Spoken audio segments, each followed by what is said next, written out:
అమ్మమ్మ విన్నర్ నా ఒక నిమిషం, నా దృష్టిలోనే చెబుతున్నా, ఆ పర్సనల్ ఒపీనియన్ చెబుతున్నా బ్రో. ఎందుకంటే వారు తమ్ముళ్ళ ఇదిగోండి, నాకు సార్ దగ్గర ఎలిమినేట్ అయ్యి వచ్చి బస్ దగ్గరికి వెళ్ళి డైరెక్ట్ ఇక్కడికి రాడ్డా బయట ఏం జరుగుతుంది ఏంటి అనేది నాకు తెలియదు. కాకపోతే నేను స్టేజ్ మీద కూడా ఒకటే చెప్పా, నా దృష్టిలో మా గౌతమ్ గారు ఇంకోటి నిఖిల్ బ్రో వీళ్ళిద్దరి మధ్యలో ఉంటుందని నా గట్టి నమ్మకం. ఇప్పుడు నేను ఒకసారి పోయి యూట్యూబ్ చూస్తే నాకు తెలిసిద్ది ఎవరిది ఏముందో. వీళ్ళిద్దరిలోనే ఉంటారు అని చెప్పి నాకు అనిపిస్తుంది. అండ్ గౌతమ్ అయితే బాగుంటుందని నా పర్సనల్ ఒపీనియన్ సీరియస్లీ. ఎందుకు అంటే గౌతమ్ కూడా నాలాగే సీజన్ 7లో చాలా కష్టపడ్డాడు, చివరి మెట్టు వరకు వచ్చాడు. 13వ వారం ఇదే వారం ఎలిమినేట్ అయ్యాడు. వాడు ఎలిమినేట్ అయ్యేటప్పుడు వాడికి ఓట్స్ తక్కువ వచ్చి ఎలిమినేట్ కాలేదు. టికెట్ టు ఫినాలే వేరే వ్యక్తికి రావడం వల్ల దానివల్ల బయటకు వచ్చాడే కానీ వాడి జనాలు ఎలిమినేట్ చేసి రాలేదు బయటికి.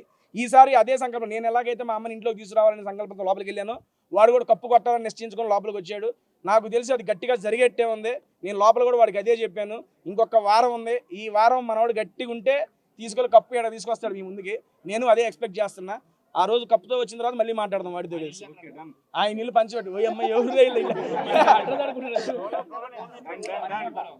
మొత్తం మీరు ఏడ్చారు కదా కొంచెం మదర్ సెంటిమెంట్. సో అది ఏంటంటే కొంతమంది చూసేవాడికి కావాలని నటిస్తున్నట్టుంది, అంటే ఆడియన్స్ ని ఓటింగ్స్ కోసం మీరు అట్రాక్ట్ చేయడానికి చేస్తున్నట్టుంది. ఒకటి బ్రో ఓపెన్ గా చెప్పా, అమ్మ ఇంట్లోకి వస్తే నేనే బయటకు వస్తా అన్న, దానికి ఓటింగ్స్ కూడా నచ్చేదే ఉంది.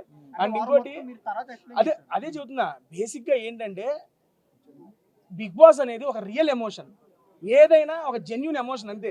ఏది ఫేక్ చేయాలనుకున్నా తెలిసిపోద్ది.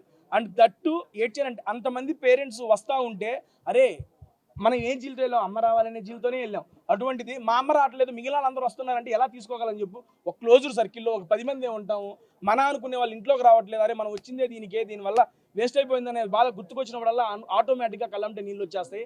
అండ్ ఇంకోటి పృథ్వీ వాళ్ళ మదర్ వచ్చేటప్పుడు వాళ్ళ అమ్మగారు ఇలా నడుచుకొని వస్తుంటే గేట్లోంచి మనకి KGF మ్యూజిక్ పెట్టారు.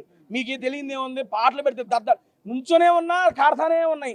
అది ఒక రియల్ అండ్ జెన్యూన్ ఎమోషన్స్ అండి, దాన్ని ఎవడూ ఫేక్ చేయలేడు. దట్టు నేను బిగ్ బాస్ హౌస్లో బిగ్ బాస్ అడిగాడు మీ అమ్మ వచ్చింది నీకు ఎలా అనిపించిందని.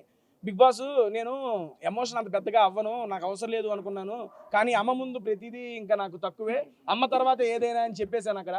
ఎందుకంటే అమ్మ అనేది రియల్ ఎమోషన్ అండి, ఎవరికైనా తెలుసు, ఎవరు అడిగినా అది కాదనరు. ఆ రియల్ ఎమోషన్ని నేను ఫీల్ అయ్యాను, ఆ ఫీల్ అయ్యిందే బయటకు వచ్చింది అంతే.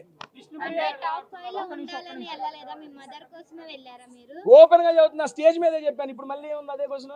మా అమ్మగారు మిమ్మల్ని సెలెక్ట్ చేయడానికి రీజన్ ఏమనుకున్నారంటే రోహిణి గారు నిఖిల్ వెళ్ళి డిస్కషన్ చేసుకున్నారు కదా, సో మీకు ఛాన్స్ ఇవ్వాలనుకున్నారా లేకపోతే మీరు వీక్ అనుకుని మిమ్మల్ని సెలెక్ట్ చేశారు అనుకున్నారా? రెండోదే రైట్ అమ్మా, వీక్ అనుకో తెలుసు చెప్పారు ఓపెన్ గానే.